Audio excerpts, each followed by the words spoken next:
You're listening to The Artist Athlete, Episode 6, partner.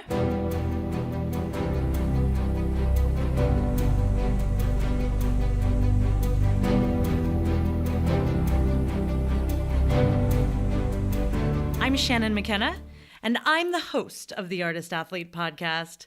This podcast is dedicated to Circus. It's a resource for those working in the industry to share our stories, viewpoints, and information, and a place for outsiders to get a sneak peek into our world. I just want to thank you guys so much for your support. I am constantly getting really cool messages on Instagram and on Facebook and on my phone, emails, people saying that they like me, they like the podcast, and that makes me really happy. But unfortunately, the podcast is kind of expensive and taking out a lot of time in my life. But I don't want to stop it. So I'm going to start putting in ads to keep it free. Today's guest is Anton Belyakov. Anton started in the circus as a hand-to-hand flyer for his dad when he was 6 years old. They competed and won in Cirque du Soleil and traveled all over the world, including as a part of Cirque du Soleil show Saltimbanco. As a solo hand balancer, Anton has worked in the European Variete circuit on pretty much every show running. He is currently performing in Soap and the Palazzo show, Kings and Queens. Welcome to the show, Anton. Yeah, thank you. So good to be here. It's so weird, right? You're just like, hey. Where are you from? I'm from Russia originally. Cool. Yeah, born in Russia and I grew up around the world, When was your first time on stage? Do you remember your first time on stage? The first time, not really, but I was around 6 years old, maybe even a little younger. Yeah, what did you do? I did hand-to-hand act with my dad. It was called The Little Devil. It was made by this he used to be a popular regisseur in Russia. He's called Valentin Gneushev, and he made a lot of really cool and modern acts for that time. And we were one of those, and we were super fortunate to straight away go to Cirque du Soleil and with that act, and we won silver medal. Nice. And yeah, and from then it just took off, and we worked for 10 years with my dad, this act, and yeah, it was pretty journey. What did your dad do? Are both of your parents circus artists as well? Not really. My father was. Your father was? My Okay. father went to the circus school, the Moscow Circus School. Oh, nice. And he graduated with this letter act, steady letter, where he would carry people on his head, in one hand, and he would just basically run it up and down with somebody on his head. What? Yeah. Yeah. That's great. Wait, someone he had another flyer? Exactly. It was okay. I think it was a girl. I'm not even sure anymore. I think it was a girl doing handstands on his head, and he would run the letter, and that's how he graduated. And then he went on to this a perch act, a group perch act, the Bidens, I think they were called. And yeah, he did that for 10 years before I came into the game. Before you appeared on the scene. Yeah. And then he trained you, yeah? He taught you what you know? For the biggest part, it was him, yeah, for sure. We had different coaches here and there, but nothing really permanent. We had a little circus club in our town, and there was so cute. It's it's really funny because it's not really popular for this, but there still was some real good people who could teach you acrobatics, and they teach it still exists. It's really run down and nothing ever changed, from the outside it looks much nicer, but you go inside and they didn't touch anything, just things are falling apart, and the same people are still there, and they're we're still doing it, and I picture this just no heat, no mats, just super cold floor, totally, just doing crazy flips and stuff that Totally. Yeah. We used to train there, and there was I remember the last times just it was winter and the batteries froze. It was ice on the batteries, and we was just warming up in our coats, throwing it down, do a trick, then jump back in, warm up again. It was crazy, but it was good. It it was a really good school, you know, and yeah. Yeah. It taught me some discipline, you know, it was really nice. That's great. So all right. So your father trained you, started at 6, and then 10 years you had the little devil. Mm-hmm. And then you got tall. Mm-hmm. And you ate a lot of cookies. Yeah, I was trying not to, but it's like inevitably, you know. We actually still could go on, you know, and work, but the question was like, you know, are we happy doing it, you know? Because my father, he's like a very, like, he wants things to be like really perfect, you know, and so it just got like a bit, just, you know, it was time. I was 16 and it was just time to move on and do something by myself, and yeah. Yeah. So you decided handstanding or hand balancing? Yeah, I already started training on the floor while I was working with him, and like maybe like with 11 or 12 I probably got like more into it, and he was training me a lot. But then yeah, I got into breakdancing a little bit with 16 and went to this circus school in Berlin. Oh, okay. I didn't know you went there. Here. The new one is like right here somewhere in this area, I think. Oh, nice. But I still got into the old one, and okay. Yeah, and that was really cool. It was like really nice to be with kids in my age, you know, and it was fantastic. But my skill level was pretty much up there already, so I didn't actually learn a lot, like in terms of, you know, like physically. So. But I had a lot of fun. But then it was like time to go after 1 year, so I went and joined. Oh, the school's only 1 year. No, it's actually like 4 or 5 years. Oh, but they were like. But I was just. What are you doing here? You know, yeah. So also like me and my dad, we were like, okay, I probably should just like maybe do an act or something like that. Yeah. Did your dad also help you with your active element stuff? Not. He has ideas always. He has really crazy ideas, and. Probably I used some of them, and like, but it's not like we ever made an act together for me. Like, yeah. Okay. Yeah, because you worked with the director for The Little Devil, and then exactly. Your number for Soap is the bathtub act, and then your number on Palazzo, Max helped you with, yeah? Yeah. Okay. Exactly. Cool. Yeah. Do you have another number that's like yours, or do you work on those? Not really. Yeah. I've been like replacing a lot of people in the beginning when I came back from Japan.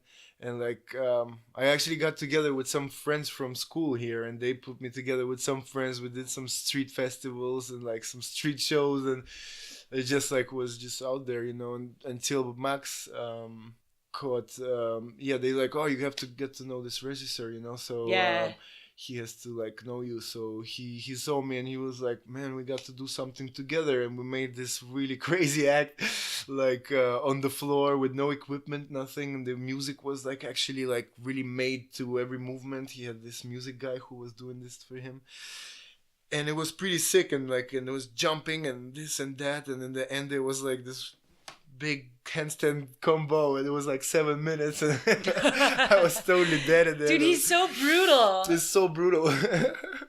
Totally, but like, I think he's learning now, you know, like to see like, okay, artist has to do it, you know, maybe like even twice a day sometimes, and this and that. So it's like, it's cool. Even though my other act with him is also 7 minutes, but and you're on your hands like the whole time in that act too, like it's just static, you know. So it's really doable, and it's good to have a challenge also, you know. It's nice not to get bored, you know, while doing it. So it's always like, okay, I'm going for it.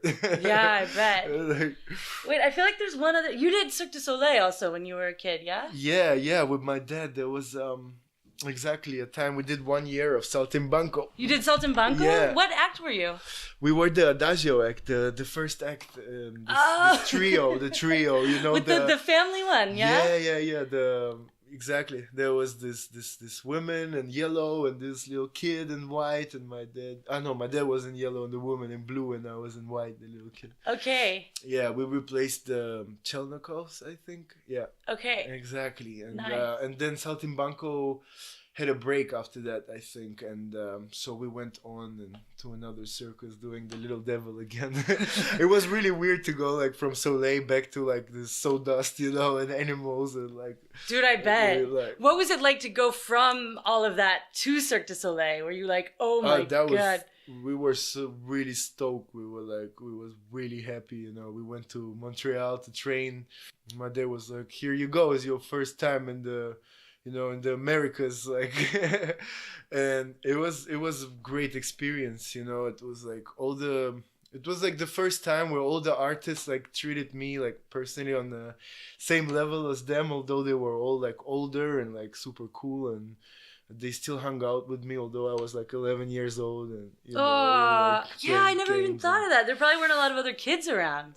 Not so much, yeah. They were a couple, yeah, but like not really much, not really many. Yeah. I feel like all of the circus kids I've worked with, they're all really good kids. Like, they're all super disciplined. They sit in the corner. They give their parents the requisites, like going on stage. Like, yeah. Do you think that's like a personality thing, or you think like you got taught that by your dad?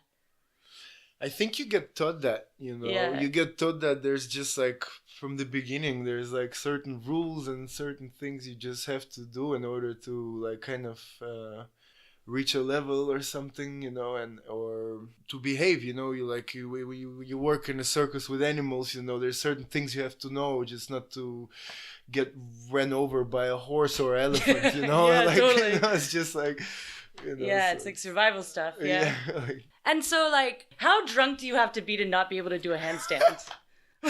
it's getting worse. Like, really? I used to be pretty good at that. I used to be like really good at that. Now I'm trying to avoid all these things, Yeah, sometimes totally. it's still inevitable, and we do a little show in a bar or something in the end of the night. Right. And my friends sometimes check me. They're like, "Okay, Anton, it's time to go when you like can't stand on your hands anymore." I'm like, "It's not gonna happen. I'm gonna stand on my hands anyway. Like, it's gonna work, They're like, "Okay, then one hand." I'm okay. That's smart. Yeah. Okay. Do you have like, I know you used to practice daily. You're like really good about like training in the mornings and then the show. Yeah. Do you still do that? Or what's your current like training? Yeah, that's interesting. Physical. It's an interesting question. It's changing a little bit. Sometimes I feel like I would train much more back in the days, but now I think like sometimes your body just, maybe you get like older, or you worked a lot, and you kind of need to rest a little bit and give it a break for it to recover, and then start slowly again, and like if you have the time, Totally. Yeah. And then like gradually, just like go the safe route, not to overforce yourself. And I don't know, sometimes I'm trying to focus on the diet a little bit more than I used to, and it helps a lot, really. Like, so it's not just the physical exercise, but also like, what do you focus on? Like, I met a Straps guy the other day, and he was like, "I'm a vegetarian now. Mm-hmm. No animal, no meat." I keep hearing it more and more, that it's like me too. really like, good and healthy for your ligaments, for your muscles, but I feel like it's good to have like a nice balance. For me right now, it works I'm just trying to eat a little less meat, not like every day, and that already, and just to in general eating a little bit less, not like necessarily stuffing your stomach, it just keeps you like more awake, more light, and more like it's pretty cool. Nice. So it's great. I don't know, maybe one day I'll become like a complete vegetarian, but like it would be not only for that reason, it might be also like more like just because of the environment, situation and everything. It's just good for everything to just cut it down a little bit, Yeah, it's crazy. It's good for you, it's good for the environment, it's good. Like, I'm not saying you like I'm gonna be like super radical about it, but like it's okay. I like to spoil myself once in a while, with Totally. some good food. I'm a foodie. Like, dude, and Berlin is such a good place to be a foodie too. There's so much good food around here. Yeah. This podcast is brought to you by The Artist Athlete. Did you know that The Artist Athlete is more than just a podcast? It's a growing online resource for students of the aerial arts to deepen their journey to badassery by accessing techniques approved by physical therapists and master coaches in the industry. Our current spotlight is on the fundamentals of aerial alignment, a practical manual for hanging upside down. This online manual is a step-by-step guide. It is complete with photos, videos, and exercises that you can implement immediately to help you gain the strength and awareness you need for an aerial practice that promotes shoulder health and longevity and good posture upright, so you don't walk around like a gorilla. But don't just take my word for it. Here's Circus physical therapist Dr. Jen Crane of Cirque Physio to tell you more. The fundamentals of aerial alignment is an absolute must-have for every aerialist of every level. I can't even tell you how many shoulder injuries I treat that are a direct result of rushing past the basics in an attempt to get a trick too soon. In the manual, Shannon deconstructs the fundamentals, including the correct muscular engagement to safely arrive in these positions and the rationale for why it matters. Of course, in addition to all of these fabulous pearls of wisdom, the book is also ridiculously fun to read. It's been lovingly garnished with the Shannon humor we all know and love. Thanks, Jen. Cirque Physio is also featured in the book to give scientific insight into why it all works. Pick up your copy today by going to theartistathlete.com and clicking e-manuals. Listeners of the podcast can get a 10% discount by typing in the offer code PODCAST at checkout. Again, that's theartistathlete.com, offer code PODCAST. Now, back to the show. What's your preferred way of touring? Like, do you like to be in one city? Do you like to go, like, every weekend to a different place? Like, do you have what would be your ideal contract? That's really a good question, actually.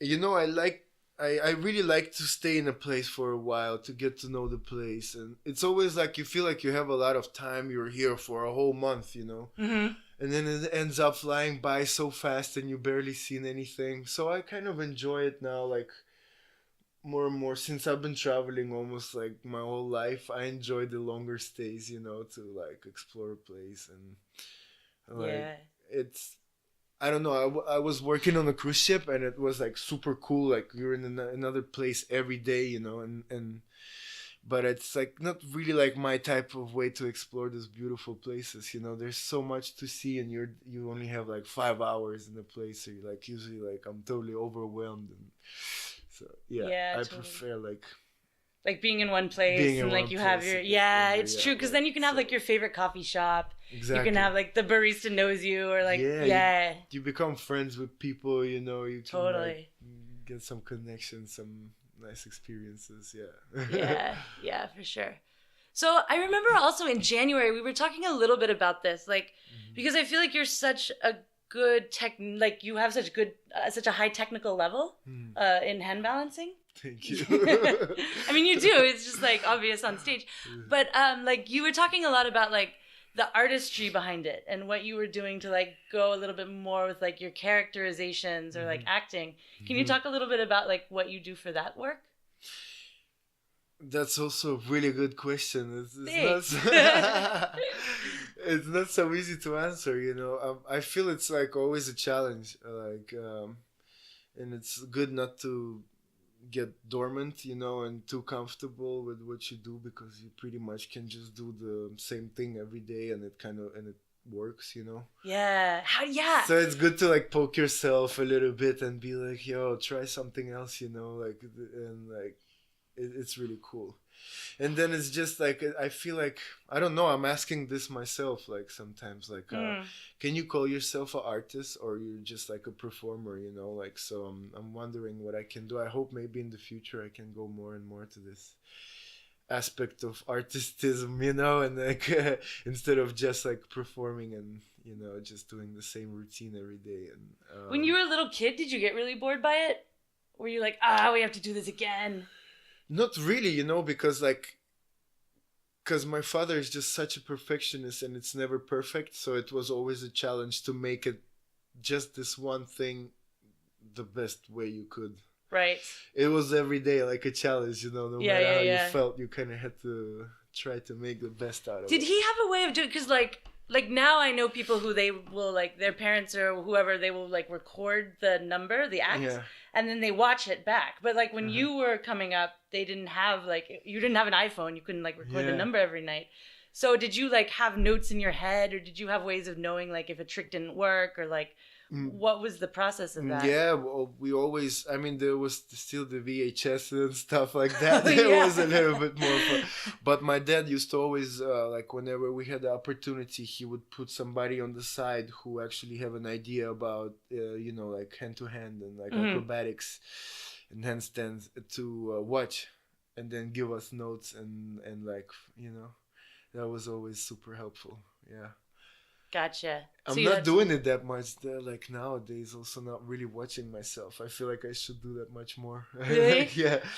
Yeah. But the thing also, the last thing that you've asked where, like, I feel like when you're a kid, you know, you're just doing it. You're just proud to be a kid and to have a job, you know. Most of these kids are running around, going to school, like not really doing anything. I also felt like a kind of being a bit of a priority, you know, being an artist at this young age. And so I feel like now more like being more, you know, awake in the head and more like interested in different things. That's when you start thinking like, oh, am I like, you know, am I like creative enough, or what am I doing for my creativity, you know, and what is like, so it's more like now is the time, I think.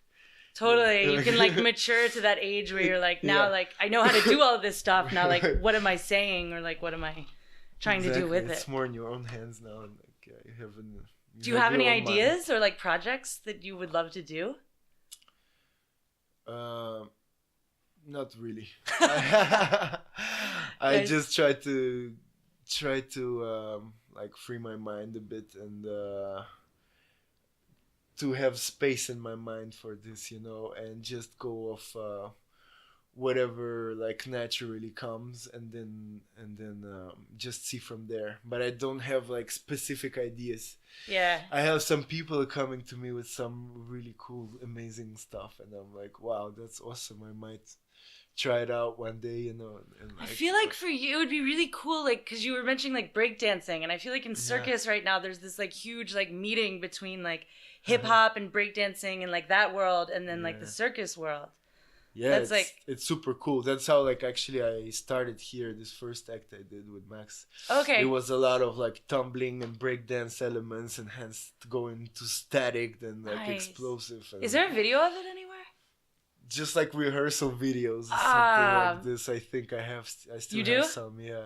I might bother you for them so I can like post them so people can see it. Like when they hear you talk. Yeah. It never really got perfect, you know. It was like always like a chummy, like it never. Well, yeah, of course. I never like, was like really comfortable. The little devil was never really perfect either, but I'm sure it was like good to watch, you know. I guess that's hard though, man. Like it's so hard. Like when you're like. When you know what perfect feels like, or you know when you have like a really good run, and to not have that, and like still know it has to get out there. It's like constant striving. Yeah. And now in handstands, it's also just about this. I mean, you always get by the act, you know, like you always get by somehow, you know. But like, it's it's so much easier when you like really focus on the technique and on the execution, and like it's. Your head is just like more focused, and you're done with the act, and you barely notice how it like because you were like so on point, you know, and you're less tired, and like as if you're like when you're distracted or like, you know, and like going for it, whatever, like you know, so it's like, is there anything you do like to warm up or like during like before the shows that kind of helps you get into that state where you focus on the technique? Do you have like songs you listen to or like anything that helps you do that? Yeah, I like to warm up good, and like I also bump my music, and sometimes what do you bump? I probably bother people a lot with it. I got my headphones now, it's all right. And what do you bump? What do you like to listen to when you warm up? It depends. I listen to hip hop a lot. I listen to love songs. I listen to some electro music. Once in a while, it depends on my mood. Yeah, totally. But I like a moment of just silence going into myself before the act, like right before, and like, okay, we're going, like, you know. Yeah, totally. Yeah. What do you think you would do if you didn't do circus? I don't want to give you a crisis because I feel like you're like. Oh no, this is awesome. This is great. I have no idea. Yeah, I know this feeling. I have no idea, but I don't know. I like working with kids. Maybe I'll be like a scientist or a garbage man. I don't know. Or both. Or both. Do you like teach your kid, because you've got 2 boys? Yeah. Yeah. Do you teach them any circus? I would play around a little bit. Yeah. But they always try. They're like, oh, let's do some circus. I'm like, yeah, but I never push it up on them. Like just have fun with it, and like I never got serious with like teaching them something or stuff like Sure. that. I try to give them a bit of like a free choice, and like Yeah. And your dad now has the dog act, which is super cool. So Anton's dad has like this how many dogs does he have? I think they're like 10 at the moment. 10? Yeah. Dude. Yeah, and does he work in Variete? Like the GOP doesn't have animals, do they? Or does he That's the thing. The variety is a little bit tricky with animals because he usually has the food and stuff, so it's not so easy. But he definitely did like Hansa Theater and he did variety shows, and he has like a perfect act with one dog for it. And nice. It's really cool. And it's just this aspect. So he found this niche where like there's a lot of like dog exhibition and showcases and like and like different expos for animal products and this and that. So he does shows for all these That's people, so like smart. for horse people, dog people. Yeah, okay.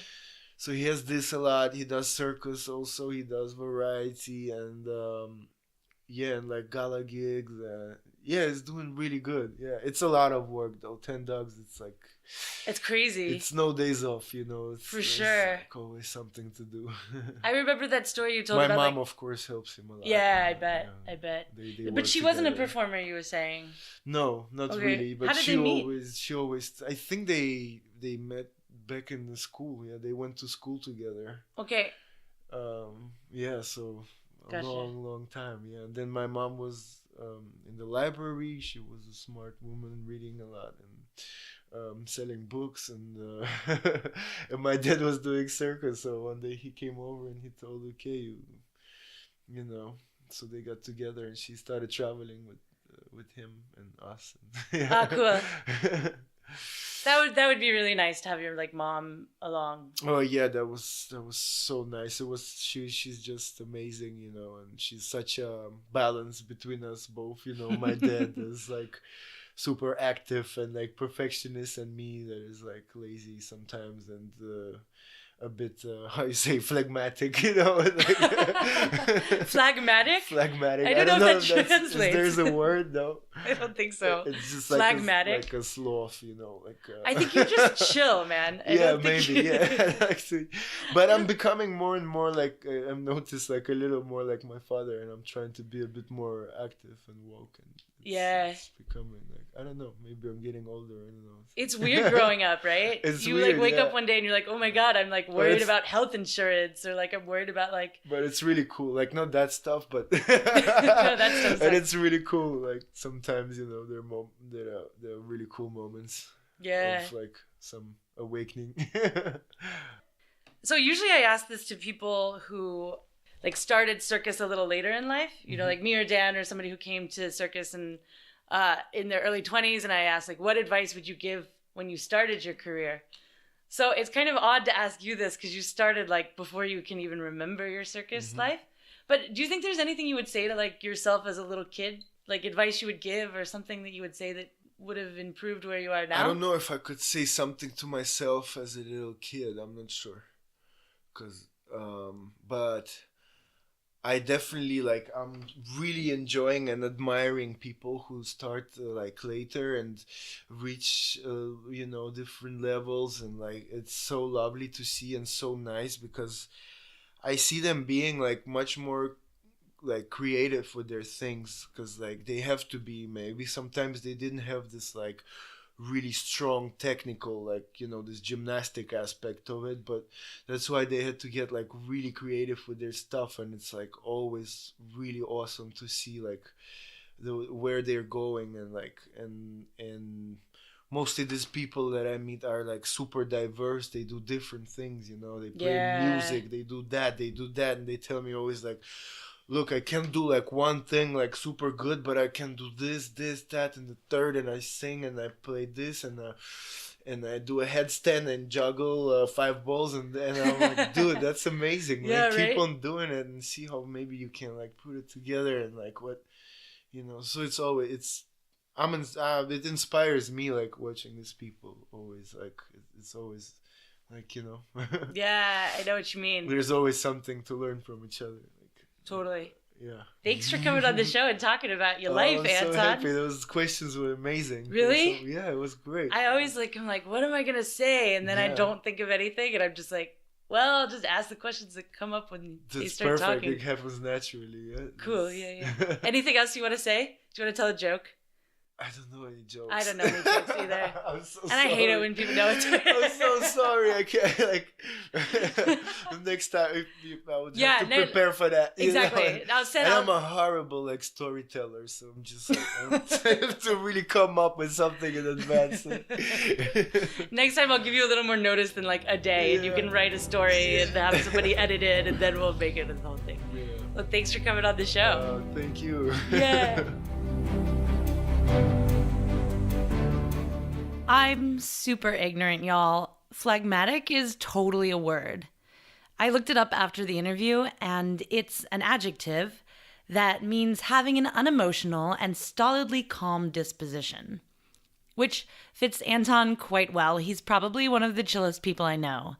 So sorry for being ignorant, Anton. You're right. Phlegmatic is totally a word. Highlights from Anton's interview, for me, include his story of his training facility in Russia. It goes to show that you don't need the fanciest equipment or the most modern building to reach a high level. You just need a good coach and some determination and focus. I also loved what Anton said at the end about how he admired people who were not born into the circus like he was because they're so versatile. I think you can turn that into practical advice.